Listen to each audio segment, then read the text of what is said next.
Good evening and welcome to the show. My name is Ben Wustenberg and this is Scribblers on my BookTube channel. Nope, whatever.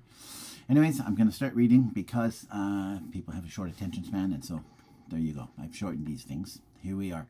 Part 2, The Truth of Who We Are.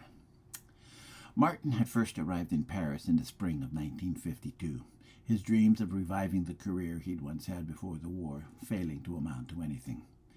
He found himself working in Berlin as a translator after the war for the ICD, the Information Control Division of the OMGUS, which was the Office of Military Government, United States. The Americans were fond of their acronyms, he'd been quick to discover. The ICD was focused primarily on controlling and altering all German media in an effort to promote democratic values and move Germany away from National Socialism.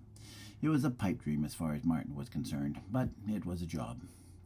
The overall problem was that almost 10% of the population had once been card-carrying members of the National Socialist Party. The other problem was that the tenets of National Socialism had worked its way into the nation's industries over the last 15 years. But those industries that once produced weapons of destruction had relied almost substantially on slave labor.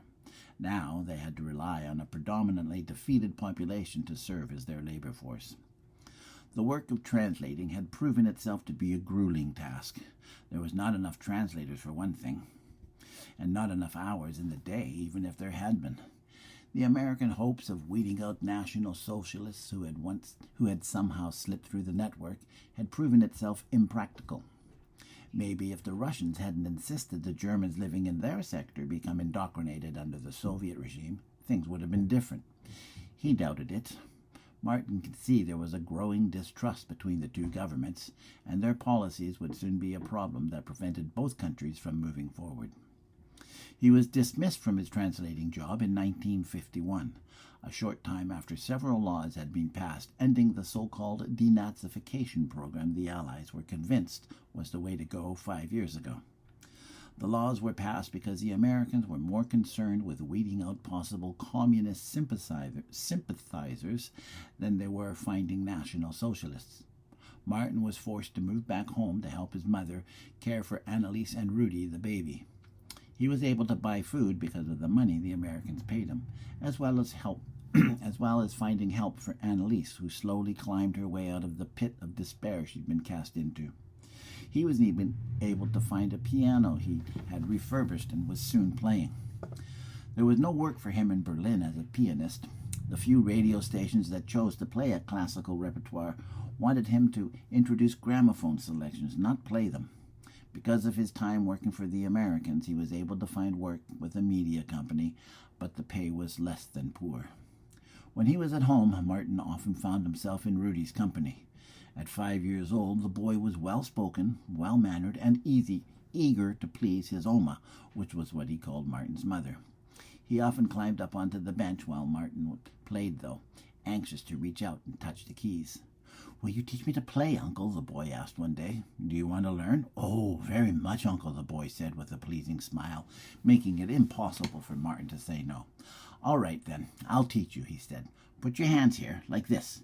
Spread your fingers out as far as you can. Wider. Like this?" the boy said with a confident nod. "Yes," Martin smiled, and standing up, he found a pillow for the boy to sit on. He pushed the piano bench closer. "I want to see how far your fingers can reach. It may take a few years before you can reach the pedals. Can you teach me this?" he asked, and a moment later played the opening bars of Für Elise. "Where did you learn that from?" Martin asked, standing behind him with his hands still on the boy's shoulders, thinking this was how his mother must have felt the first time she'd heard him play the piano. "I've been watching you," Rudy smiled. "What are you doing?" Anneliese asked, coming into the old dining room. She pushed Martin aside and picked Rudy up off the bench, setting him down in front of her. "Go." "But I want to play the piano," the boy cried. "I said go. Oma's in the garden and she needs your help." Martin waited until Rudy was outside before he sat down on the bench and turned his attention to Anneliese. She was looking up at him with an uncompromising stare that defied understanding. Martin picked out a 4-key sequence, C, D, E, F, slowly, with 2 fingers. He stopped tickling the notes when he noticed her shadow still standing in front of him. He looked up at her. She was as beautiful as he remembered her from all those years ago, and about as spiteful. She'd found a position in a publishing house near the Russian sector, where she worked 5 days a week for little pay. Her long blonde hair had been cut short as that British actress he'd seen in some American film with Gregory Peck, taking place in Rome. The curls that once flounced over her shoulders were gone. She wore thick, dark-framed glasses that highlighted the blue of her eyes. She wore a touch of rouge and a light application of mascara, while her lips were a dark ruby red. "What's wrong, Anna?" he said at last. "What's wrong?" she asked, her voice as taut as her body. "You were practically breathing down his neck. I don't want you near him when I'm not here." "I'm sorry, what was that?" he asked. "I want you to stay away from Rudy when I'm not here." "What? Why? First of all, why would you even say something like that?" He stopped playing with the 2 keys, placing his hands in his lap and waiting for her to speak. "What if he gets the same sickness you have?" she said at last. "The same sickness?" "Yes, sickness. That's what it is," she hissed. It isn't natural." "Who says it isn't?" "Martin, please. Whatever it is you think made you this way, I don't want Rudy getting it." "I don't think it's something you get. It's not like a cold or the flu," Martin said. "I don't care what it is. I'm his mother, and that's what I want." "He wants to learn how to play the piano," Martin said. "You heard him playing. I didn't show him that." "He said he learned it by watching me. He's a natural, Annalise. It's the perfect time for him to learn. Are you going to tell him he can't play because you're afraid he might, get sick? How do you plan to tell him that? He's only 5. You can teach him to play if that's what he wants, but only when I'm here. Otherwise, I want you to stay away from him." "You're being unreasonable." "Unreasonable? Tell me how I'm being unreasonable. He's my son." "Yes, he is," Martin said, turning his attention back to the piano and playing the same 4-note combination again. 3 months later, Martin was on a train, headed for Paris. There you go. That was quick and easy, just as long as the other one, and perfect, actually. And, okay, there you have it. And I'm going to call it a day because it's a beautiful day. Sorry, this is the evening, isn't it? Yes, I have to remember that.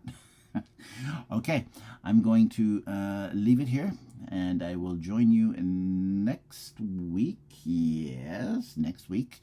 Same bat time, same bat channel. I think that will be my last reading because we will be away after that. Sorry. That's the way it is. Don't want to talk too much about that. Alrighty. I'll catch you later. Thank you for joining me, and I hope you enjoyed it. Bye-bye.